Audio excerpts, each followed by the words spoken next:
வணக்கம். நான் உங்களின் அன்பு சகோதரி மாலதி பாலன்.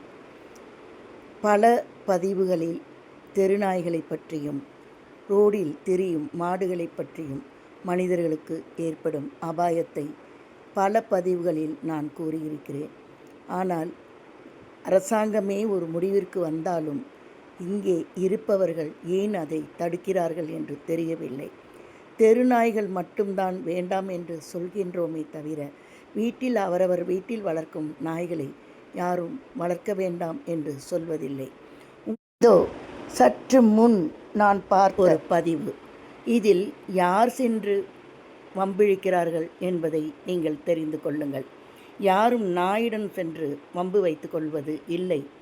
நாய்கள்தான் அந்த அளவிற்கு வீராவேசத்தோடு இன்று வாழ்ந்து கொண்டிருக்கிறது. எல்லாம் உங்கள் கருணையில் என்பதை புரிந்து கொள்ளுங்கள்.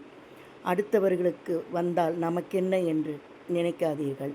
நமக்கு வர வெகு நாட்கள் ஆகிவிடாது என்பதையும் புரிந்து கொள்ளுங்கள். ரேபீஸ் வந்தவர்கள் எப்படி இறக்கிறார்கள் என்பதை பாருங்கள். ஒரு நிமிடம் கண்களை நன்கு திறந்து. இதற்கு எங்குமே மருத்துவம் இல்லை என்பதால் தான் இதனை இத்தனை கடுமையாக நாம் எதிர்க்கிறோம். எங்களுக்கும் எல்லா உயிர்களின் மேல் கருணை இருக்கிறது. ஆனால் அதற்காக இதையெல்லாம் கடி வாங்கி இத்தனை உயிர்களை பலி கொடுத்து தான் தெரிந்து கொள்ள வேண்டுமா என்ன? உங்களில் ஒருவர் வீட்டில் இதுபோல் நடந்தால் நீங்கள் இப்படியெல்லாம் பேச மாட்டீர்கள். மனித உயிருக்கு மிஞ்சியதுதான் மற்ற எந்த உயிரும் என்பதை நினைவில் கொள்ளுங்கள். நாம் ஒன்றும் புத்த மத துறவியோ சமண மத துறவிகளோ அல்ல.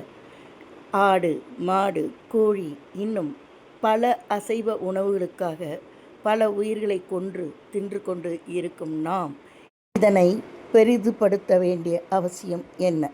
நன்றியுடன் உங்களின் அன்பு சகோதரி மாலதி பாலன்.